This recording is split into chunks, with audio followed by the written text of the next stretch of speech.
यहाँ पर आप बैठे हैं, 2 सवाल मेरे देवबंद को लेकर हैं। आप देवबंद में बैठे हैं, यहाँ बिल्कुल। पर समाजवादी पार्टी के एक बड़े नेता हैं माविया अली और सब जानते हैं कि इमरान मसूद और उनके बीच किस तरीके से एक विचारों के मतभेद रहते हैं हमेशा से। तो एक तरफ माविया अली हैं, एक तरफ इमरान मसूद के आप साथी हैं। तो देवबंद में कैसे समीकरण बन पाएगा दोनों का? आप एक पत्रकार हैं और हमारे सामने जो ये भाई बैठे हैं ये भी अपना सर्वे कर सकते हैं। आज देवबंद का माहौल एक तरफा हो चुका है। इमरान मसूद साहब के हम साथ हैं और वो हमारे साथ हैं।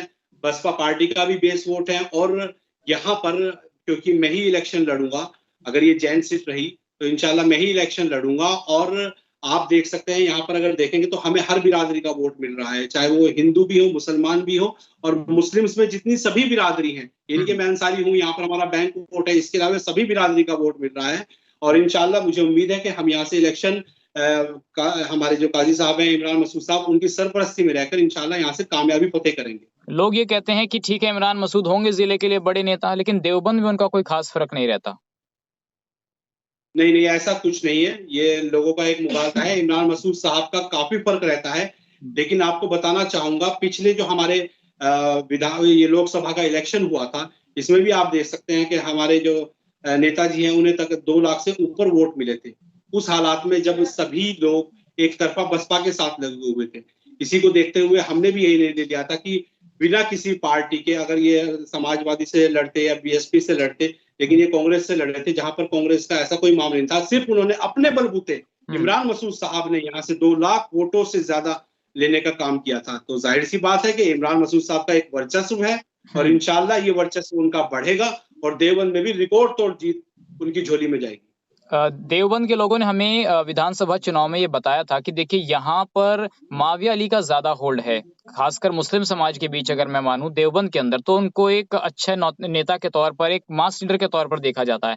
आप मानते हैं ऐसा माविया अली को एक मास लीडर और एक अच्छी पकड़ मानते हैं देवबंद में उनकी? काम किया उन्होंने कभी? देखिए आप नहीं देखिए आपको बताना चाहूंगा, आप पिछले इलेक्शन का रिकॉर्ड ले लीजिए। पिछले इलेक्शन में माविया जी ने जिन्हें लड़ाया था चेयरमैन का इलेक्शन, वो तीसरे नंबर पर रहे थे। तो आप कैसे मान सकते हैं ये बात? हम लोग इलेक्शन लड़े थे, हमें 18,500 वोट मिले थे और हमने तकरीबन 7,000 वोट से जीत हासिल की थी। आज तक देवबंद का इतिहास है, इतने वोट से कभी जीत नहीं लगी। अगर हम कुछ इलेक्शन हारे भी हैं तो मात्र 200, 300, 400 वोट से।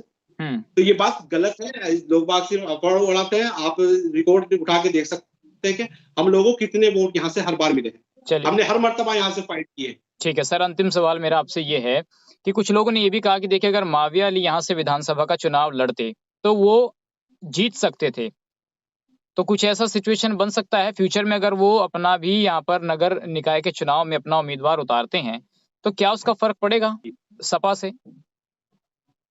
देखिए मैं आपको बताऊंगा, चुनाव लड़ने का सभी का अधिकार है। अब वो किसी को भी, अगर मुझे तो ये लगता है कि अगर जनरल सीट हुई तो शायद वो खुद ही आएंगे इलेक्शन में और जनरल नहीं हुई, अगर बैकवर्ड में जाती है, वो किसी को भी इलेक्शन लड़ा ले तो आप अगर एक सर्वे कराएंगे तो आपको यही नतीजा निकल कर आएगा कि यहाँ पर अगर मजबूत कैंडिडेट हैं तो वो हम हैं और हमारे साथ पूरे उत्तर प्रदेश के एक ऐसे नेता साथ लगे हुए हैं कि उनके साथ आने से और बसपा के साथ आने से तो इंशाल्लाह हमारी जीत पर एक गारंटी, एक मोहर लग चुकी है।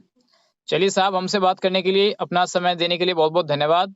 फिर मिलते हैं आपसे किसी दिन, ऐसे नए और मुद्दे के साथ। जी, जय हिंद। धन्यवाद भाई।